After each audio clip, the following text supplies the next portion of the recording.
grave concern over how night hunting affects the safety of their communities. Tonight, Manitoba moves to ban night hunting in parts of treaty territories. They could help you clear the balance that you owe and take care of all her payments until June. Outreach efforts on Jordan's principle are beginning to reach families in need. Don't come home until you get that diploma. And graduation day for Northern Ontario students who had to leave home to get their education.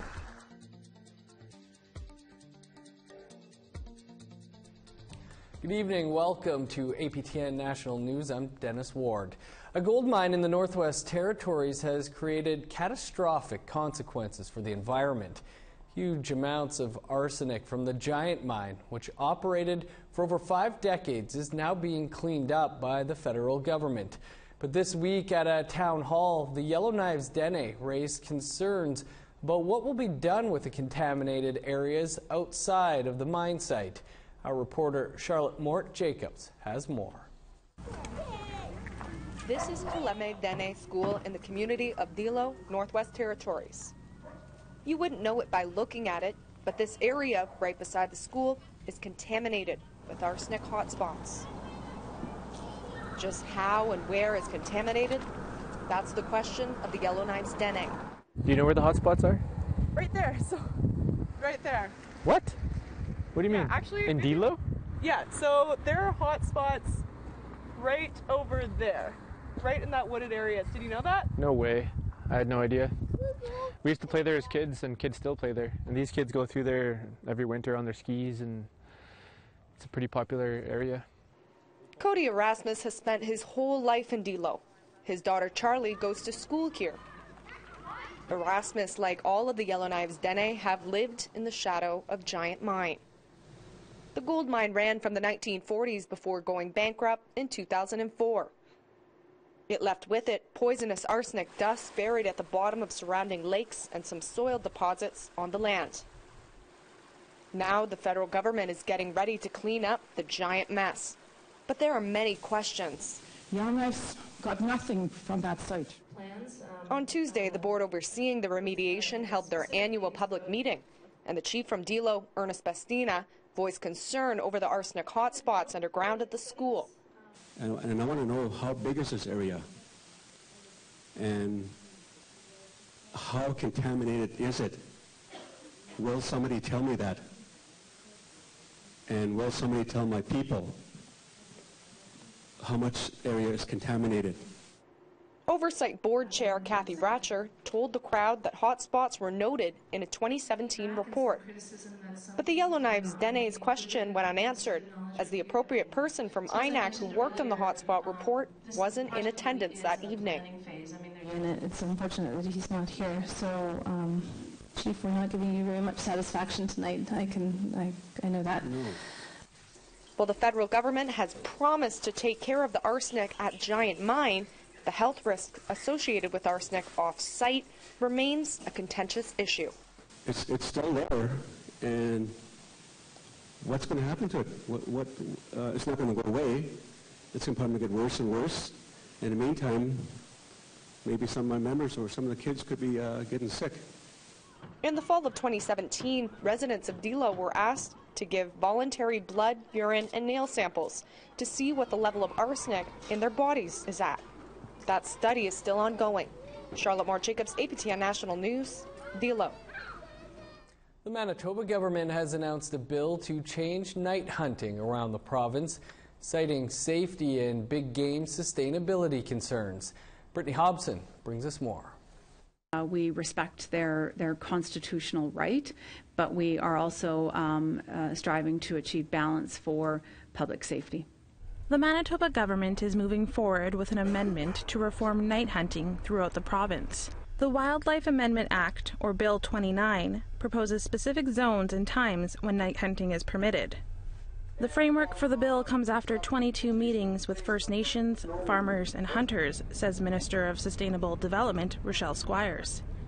We consistently heard that Indigenous people are concerned about Aboriginal and treaty rights, while also expressing grave concern over how night hunting affects the safety of their communities, as well as all Manitobans.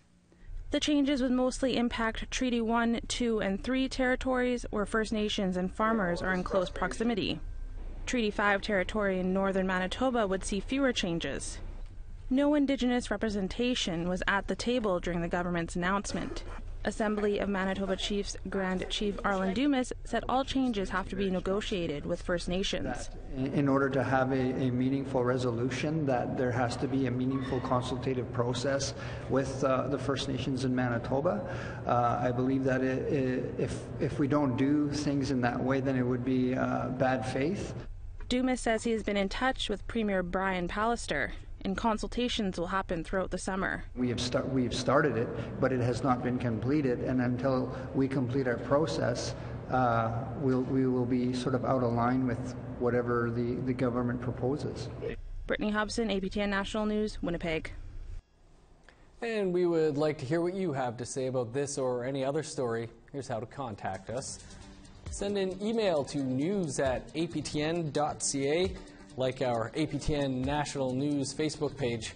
Follow us on Twitter @APTN News, or go to our website, aptnnews.ca. Quebec inquiry witnesses continue to be heard in the small Innu community of Maliotenam. Today, a young Anishinaabe man from Kitchissakik, Jason Papati, testified about his experience with correctional services. Sentenced in March 2017, he did his first 6 months in a detention center in Amos. He then served the remainder of his sentence in a healing center for Aboriginal offenders. He described how this center helped him to regain his cultural identity. J'ai eu la chance de travailler aussi. Je connaissais pas ça avant, vu que j'ai été élevé chez les Blancs. Je connaissais pas ça, comment que ça marchait, les sacs de partage, puis la purification, puis la danse du soleil, puis comment qu'on fait pour jouer le tambour qu'il y a juste en face de nous. J'ai tout appris ça quand j'étais à la détention, puis quand j'étais au centre Capatagan Gilles Jourdain. Ouais.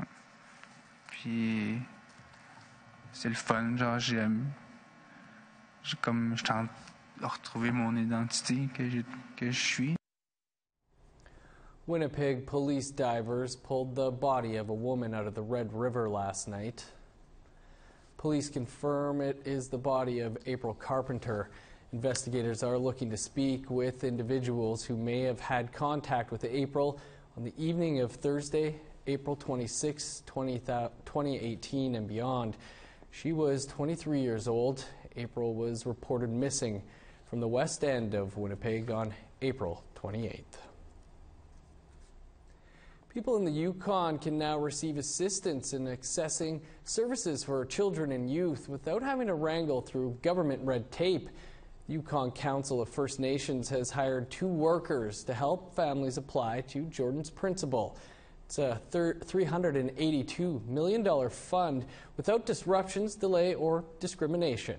Shirley McLean reports. Single mother Star Drynock works full-time to provide the necessities for her 5-year-old daughter, Nevaeh.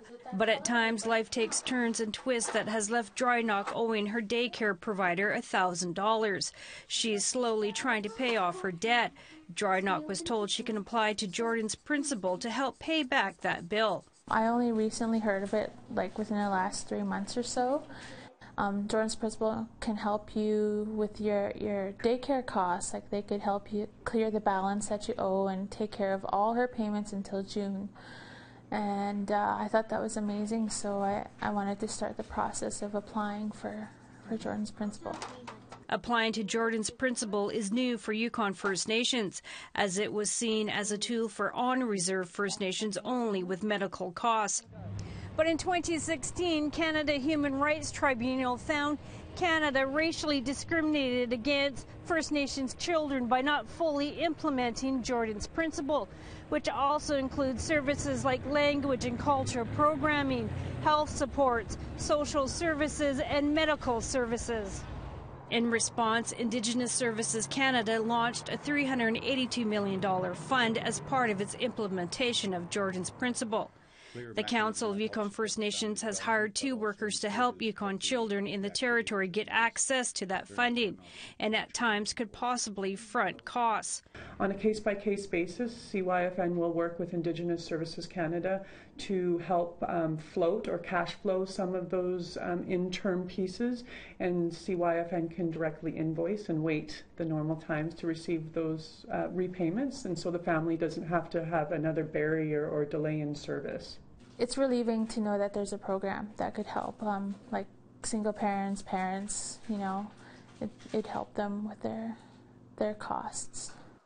CYFN is also visiting Yukon rural communities to raise awareness of Jordan's Principle. In October, there were only 2 approved cases in the Yukon, but as of last month, that number has risen to 75. Shirley McLean, APTN National News, Whitehorse. It was graduation day in Thunder Bay for students who must travel hundreds of kilometers away from home just to finish high school. We'll take you to the ceremony after the break, but first here's a preview of tonight's Nation to Nation. Paul Lamaran, here's what's coming up on Nation to Nation. We talked to the Grand Chief of the Mohawk Council of Kanesatake. He definitely has a strong opinion on Ottawa's financial backing of the Trans Mountain Pipeline. As well, the Tsleil-Waututh Nation is using federal court to try and stop the pipeline expansion. A decision is expected soon, but Tsleil-Waututh wants to introduce additional evidence. Now, Kinder Morgan and the government want them to pay a part of their legal bills. And we talked to an Indigenous candidate running in Ontario's upcoming election. That's right after the national news.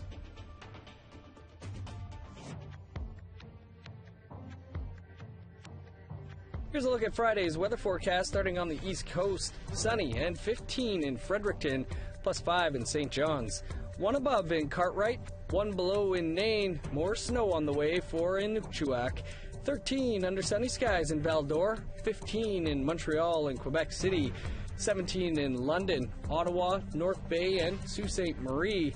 15 in Timmins. A rainy day in Sioux Lookout with a high of 11. Over to Manitoba, plus 2 in Churchill, 14 in Flin Flon and the Pas. Rain with a high of 11 in Brandon, a soggy high of 13 in Winnipeg.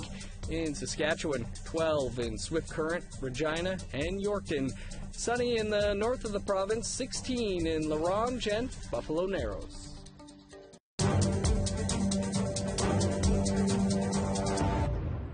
Welcome back.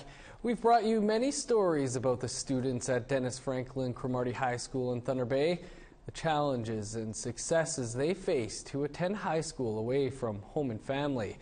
It was graduation day at DFC Tuesday. Willow Fiddler was there to capture the celebration. They say it takes a community to raise a child, but what happens when children have to leave their communities for an education?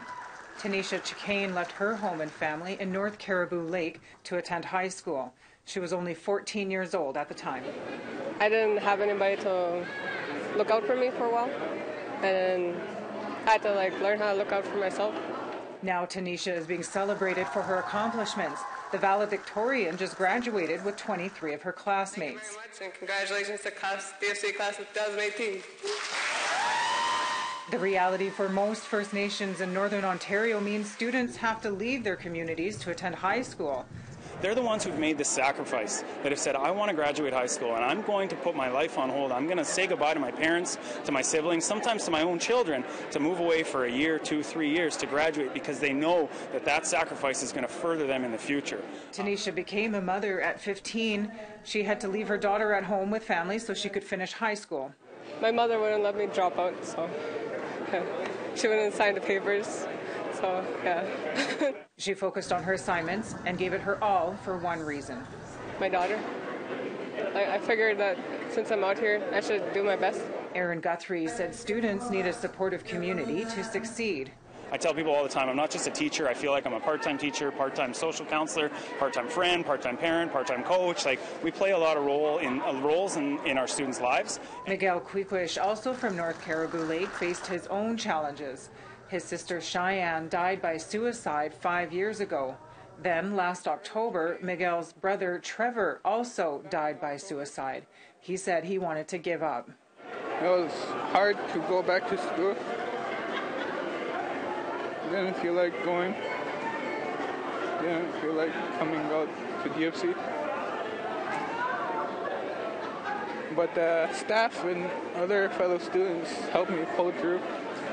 And I would like to thank them for that. You know, we know that the kids don't have their parents with them here. We know that that they might need an extra hand.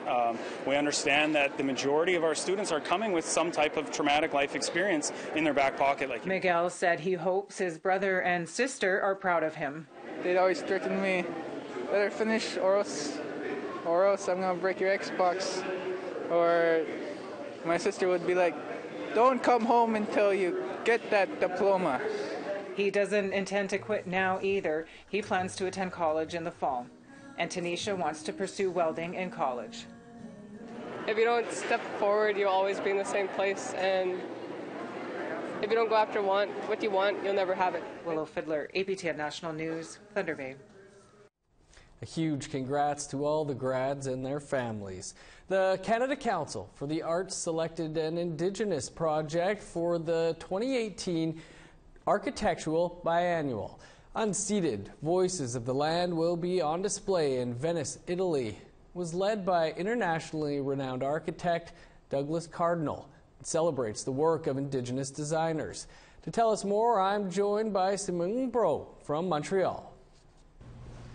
Thanks for being with us. Why choose this exhibition to represent Canada at the Biennale in Italy? So the Canada Council was responsible for selecting a team of architects to make sure that Canada would have a presence in that very important international platform.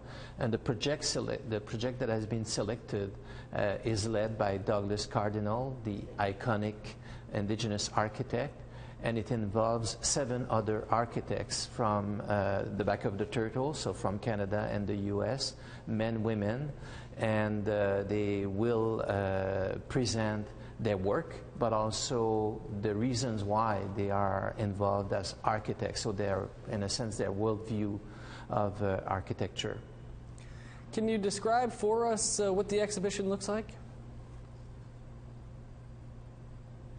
So it's an interesting exhibition. It's happening in what used to be a big warehouse in Venice.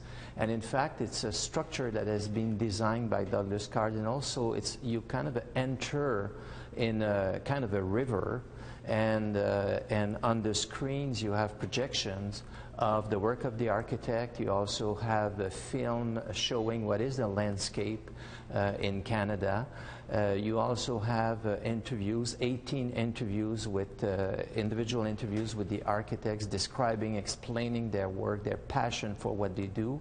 And there will also be in the exhibition a circle where there is drum beat and songs, and so it's clearly for the visitors in Venice. This will be some kind of an immersion in really Indigenous cultures, and so it's as much about as architecture that it is about Indigenous worldviews.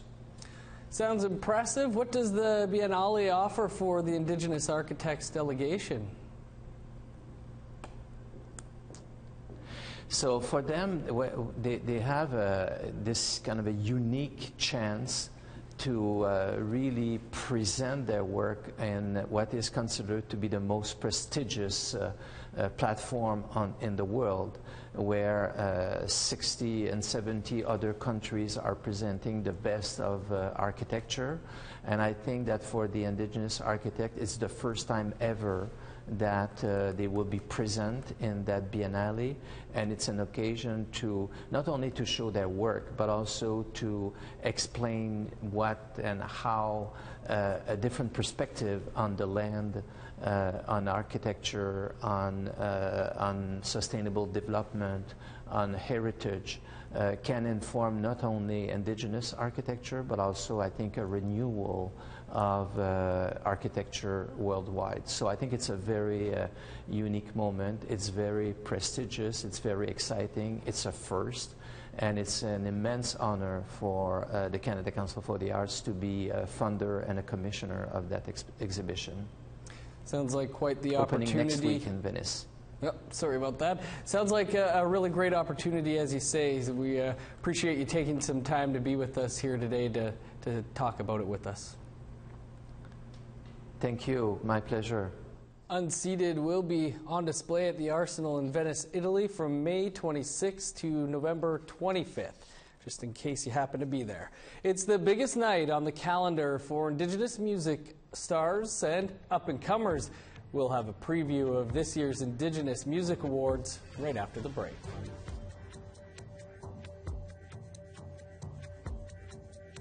Here's the rest of Friday's weather forecast, picking back up in sunny and warm northern Alberta. 22 in High Level, 21 in Grand Prairie, 15 in Red Deer, Medicine Hat, and Lethbridge.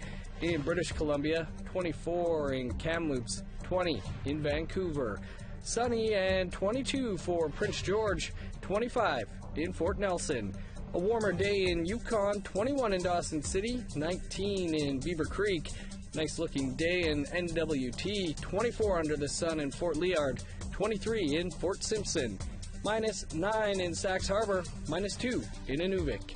In Nunavut, -4 in Whale Cove, -5 in Chesterfield, -1 in Baker Lake. -5 on Friday in Cape Dorset and Resolute.